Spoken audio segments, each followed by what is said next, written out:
Salam dəyərli tələbələrim, bu günlər sizlərlə YouTube-a niyə başladım? Rəssamlıq mənim üçün nədir? Rəssamlığa başlayanlar üçün nə kimi tövsiyələr verə bilərəm? Bunun kimi hissələrə, nüanslara toxunacağam. İlk öncə deyim ki, YouTube-a başlamağın səbəbi, ilk səbəbi xüsusi dərs videoları paylaşmaqdır. Rəssamlıqla bağlı suallarınız olsun, onu cavablandırmaqdır və bir müəllimə olaraq həm hal-hazırda magistr təhsili alıram, onunla bağlı olsun, hər şeyə, yəni rəssamlıq, incəsənətlə bağlı hər şeyi cavablandırmaq üçün biz buradayıq. Və ona əsasən Azərbaycanda olsun, bu kimi kontaktda olan videolar sayı azdır. Və bunu da qeyd edeyim ki, bizə abunə olanların əksəriyyəti, yəni abunə olmayanlardır. Sadəcə baxıb videoya keçənlərdir. Dəstəyinizə görə də, yəni minnətdaram, şərhlərinizə görə də. Yəni həqiqətən yavaş-yavaş bir gün böyüyəcəyik. Yəni o mərhələyə çatırıq. İlk şeyim odur ki, sizə uşaqlar, mənə əksər tələbələr deyirlər ki, müəllimə, siz videolar atanda mən də həvəslənirəm. Çəkirəm şəkil, amma paylaşmağa utanıram. Səbəb, biri mənə mənfi rəy yazar, biri mənə tənqidi yanaşar, biri lağ eləyər, biri mənə deyir ki, mən marağım var, amma bacara bilmirəm. Marağım var, bacara bilmirəm, biraz təzadlı gəlir. Ola bilər, marağım var, onunla bağlı rəsmlərə bax, incəsənətə dair məlumatlar əldə et. Təkcə incəsənət rəsm çəkməkdən ibarət deyil. Biz bilik cəhətdən də bunu yiyələnməliyik uşaqlar. Mən də istəyirəm ki, gələcəkdə biz rəssamlıqlar, yəni ümumiyyətlə Azərbaycan rəssamları, ümumiyyətlə dünya rəssamları haqqında kiçik videolarda hazırlamaq istəyirəm. Əgər sizdə elə bir qeyri-adi, maraqlı bir fikir varsa, ağlınızda şərh bölməsində bildirin. Mən sevə-sevə oxuyaram və bilirsiniz ki, hər bir şərhinizə baxıram və cavablandırıram. Yeganə mənfi şərhlər də olanda da cavablandırıram, ümumiyyətlə ya da cavabsız qoyuram. Çünki elə mənfi və düşüncəsiz insanlara fikir vermək lazımdır. Məhz bu sənətlə də əlaqəlidir uşaqlar. Necə ki, dedim sizə, uşaq deyir ki, müəllim, mən rəsm çəkirəm, çəkinirəm qıraqdan mənə mənfi rəy yazar. Belə qalsa, sən qırağı çox fikirləşsən, ümumiyyətlə fəaliyyət etməməlisən. Yəni nəfəs almağında o həmin adamlar üçün problemdir uşaqlar. Ona görə əhəmiyyət verməyib, sevdiyin, çalışdığın, yəni ona türklər demişkən tutqu ilə, sevgi ilə yanaşdığın bir sənətə kiminsə, nəyinsə ucbatına bada verməməlisiniz uşaqlar. İlk növbədə buna fikir vermək lazımdır. Yəni sənətə hörmətlə yanaşmayan insan sənin əziyyətinə də hörmətlə yanaşmalı. İlk növbədə sənə də şey eləməz, əhəmiyyət verməz və ya başqa bir şey. Yəni çox belə sayacağım şeylər çoxdur. Yəni biz də bunu yaşaya-yaşaya böyümüşük. Hal-hazırda magistr təhsil alıram, təsvir sənət müəllimliyi məzunuyam və bunu deyim ki, çox belə şeylər eşitmişik. Yəni mənim üçün adiləşib. Amma birinci dəfə eşidən bir uşaq üçün bu biraz travmatik ola bilər. Yəni mən özüm ilk növbədə bu sənətə başlayanda müəyyən problemlərlə üzləşmişik və bunu artıq yəni müəyyən bir yaş səviyyəsinə çatdıqdan sonra adiləşir. Əlbəttə ki, belə olmamalıdır. Nəyə görə deyirəm uşaqlar? Çünki belə yanaşma nəyə lazımdır ki? Kimisə qəlbini qırıb, kimisə əməyinə hörmətlə yanaşmayıb, plus belə yanaşmalar düzgün deyil. Yəni bir müəllimə olaraq özüm belə bir uşağın əl işinə ehtiyatla yanaşıram. Ehtiyatla deyəndə uşaqlar necə? Mən müəlliməm. Elədir. Bir müəllimə olaraq mənim verdiyim fikir və nəsihətlər uşağın psixologiyasına təsir etməməyəcək səviyyədə danışıram. Məsələn, uşaq götürür əl işini göstərir. Müəllimə necədir? Sizdə məndən rəssam olarmı? Mən deyirəm ki, qəşəng işləyirsən, afərin. Biraz da çalış, biraz da əzmli ol. Mən daha gödüb onun vərəqi, səndən rəssam çıxmaz, çıx get buradan. Sən nə bilim, belə heç vaxt yanaşma düzgün deyil. Yəni gedib də şərhlərin fikir vermişəm, icmalıdır, atılır uşaqlar. Bir yazır bu nədir? Bir 3 yaşlı uşaq çəkib. Var idi 2-3 dənə. Özüm desən cavablandırmışdım ya da silmişdim, bilmədim. Var idi 2-3 dənə, amma pis təsir edir də adama. Uşağın mənə pis təsir etmir ha. Sadəcə belə düşüncəsiz bir insan niyə belə yazarsan? Sən sonra başına qoymuşlar ki, hə bura pis rəy yaz, bu uşağın qəlbini qır, incəsənəti şey eləsin. Güya o sənin o deməyinlə uşaq sənətdən soyuyar. Məsələn, mən özüm misal, mən o qədər mənfi yazıblar. Sizcə mən o sənətdən vazgeçmişəm? O sevgidən yox. Hal-hazırda rəsm çəkməyə davam edirəm və davam edəcəm də inşallah. Bir dənə də şərh yazma söhbətində dedim. Bir də rəssamlıqla barəsində dediyim kimi, əvvəlcədən dediyim kimi, Azərbaycanda bu kontent az olduğuna görə və mən də rəssamlığı çox sevdiyimə görə və sizlər də bu seriyaya, bu videolara davam edirəm. Həmçinin takipçi serisi də. Takipçi serisində belə bir şey ki var uşaqlar. Takipçi serisi də bir sözlə mənə abunə olub, daim aktivliyini göstərən, və həqiqətən kanalın bir üzvü olan bir insanı mən çəkirəm. Bəzən mənə deyirlər ki, müəllimə, siz əl işlərinizi neçəyə satırsınız? Bu uşaqlar, bu qiymət dəyər həmişə yer dəyişən bir şeydir. Mən bir vaxtlar 10 manata, məsələn, qiymət desən 10 manata çəkdiyim şeyi indi mən məsələn 40-50-yə çəkirəm və ya daha yüksəyə çəkirəm. Yavaş-yavaş pillə-pillə qoyursunuz və mənə də deyirlər ki, sən indi portret çəkirsən, ha, bu dəyərsizdir falan, hamı üçün çəkirsən falan, bəs məkan elə qəribə şeylər yazır. Adam deyir, birincisi takipçi serisi özəl insanlar. Necə ki mənə dəyər verən bir insana dəyərinə qarşılıq dəyər verməkdir uşaqlar. Yəni burada incə bir xətt var. Mən hər kəsin şəklini çəkmirəm. Fikir versəniz, o sıralamanı mən özüm təyin edirəm. Görürəm aktivlik göstərir. Fikirləşin, belə bir izləyici var. Heç mənə rəy bildirmir. İmini mənfi yazır. Sonra deyir, məni çəkmədin ha. Hamını çəkdin, məni çəkmədin. Və belə yazır. Bilmirəm məqsədi nədir. İcmalı atılan hər kəsin şəkli çəkilərək aktiv olanları sıralaması ilə çəkirəm. Belə qalsa hamısını çəkərdim də. Mən 5000 nəfər var, 5000 nəfəri də çəkirəm də. O 5000 nəfərin neçəsi videolara baxır, neçəsi ürəyinə verir, neçəsi belə səmimiyyət göstərir. Yoxdur da. Yəni takipçi sayısının məqsədi də odur. Yəni bu YouTube-da da məqsədim də odur. Yəni pul qazanmaq hələ ki yox. Zaten özüm pul qazanmaya çalışıram. Portret sifarişi qəbul edirəm.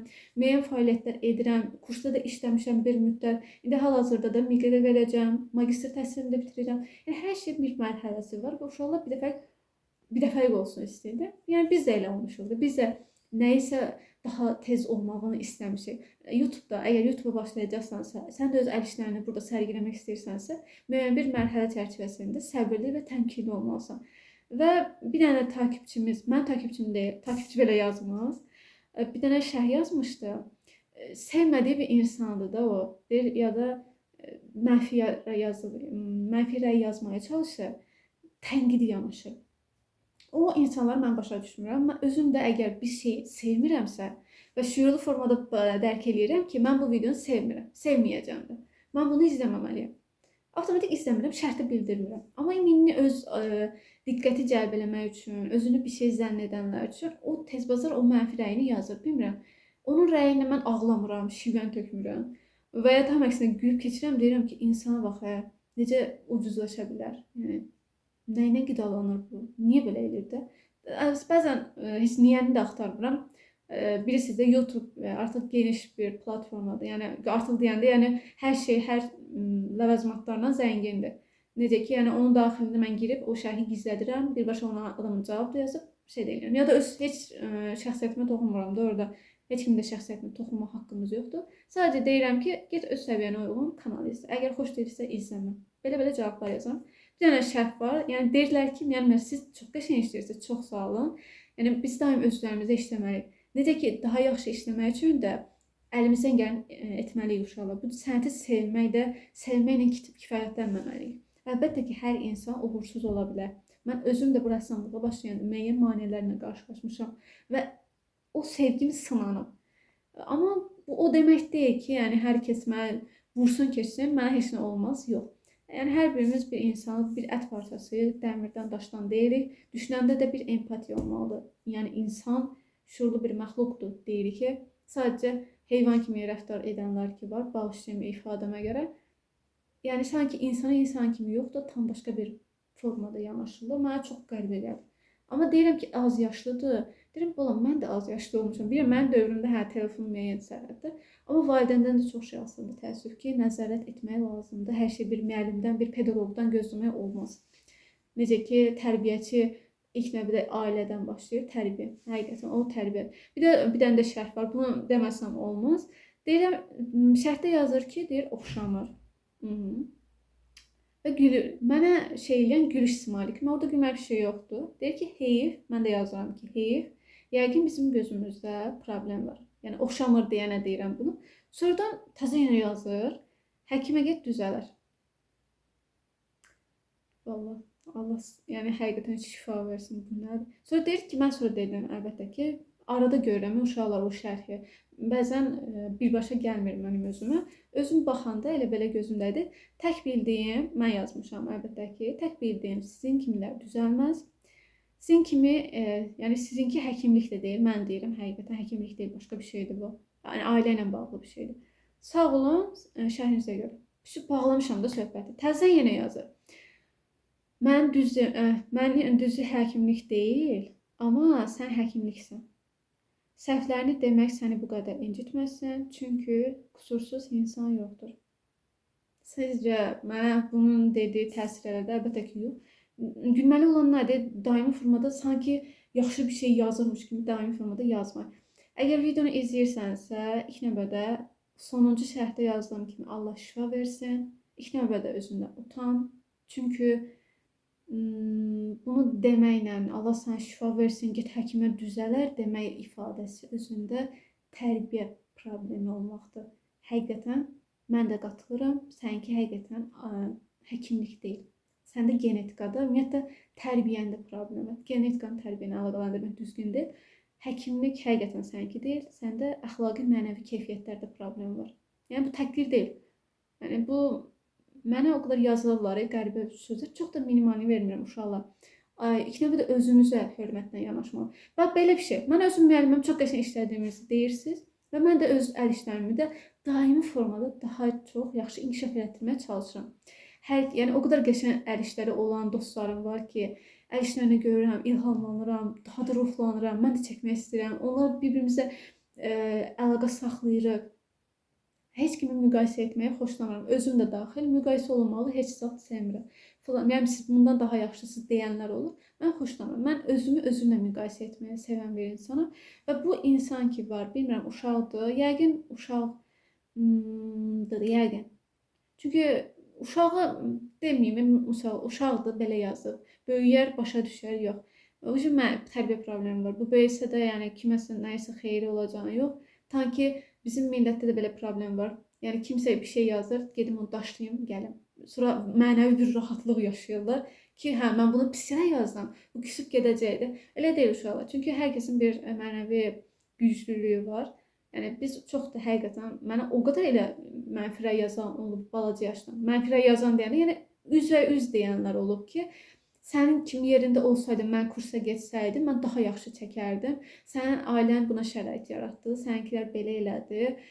Nə bilim, heç nə görməyiblər, nə yaşadığımızı bilməyiblər. Sanki bizim olublar, yəni bizlə olublar, hər şey bilirlərmiş kimi danışan insanların fikrini mən önəmsəmirəm. Çünki uşaqlar, onlar boşdur da, yəni onlar mən gözümdə boş insanlardır. Çünki faydası yoxdur. Dedim belə bir video sizin çəkim, çünki bu reallıqdır. Reallığı dərk edib ona görə yaşamaq lazımdır. Çünki belə insanlar olacaq, heç kimi məmnun edə bilmərik. İlk növbədə özümüzdən başlamalıyıq bu. Yəni mən vicdanım rahatdır, çəkməyi sevirəm və sizə çəkməyi də sevirəm. Biraz dedim, biraz üzləşək, söhbət eləyək. Bunun kimi bir video olsun. Həmçində YouTube'a niyə başlamışam? Bunun bir cavabı kimi bir video olsun. Yəni çox da hələ YouTube'un özündə də başlayanda mən nə demişdi?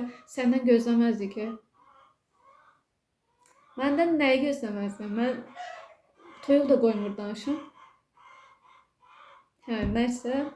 Çox şeylər var. Ümumiyyətlə, rəssamlığı sevirsənsə, belə şeylər hazırlıqlı ol. Və veriləcək tək bir cavab odur ki, sağ ol.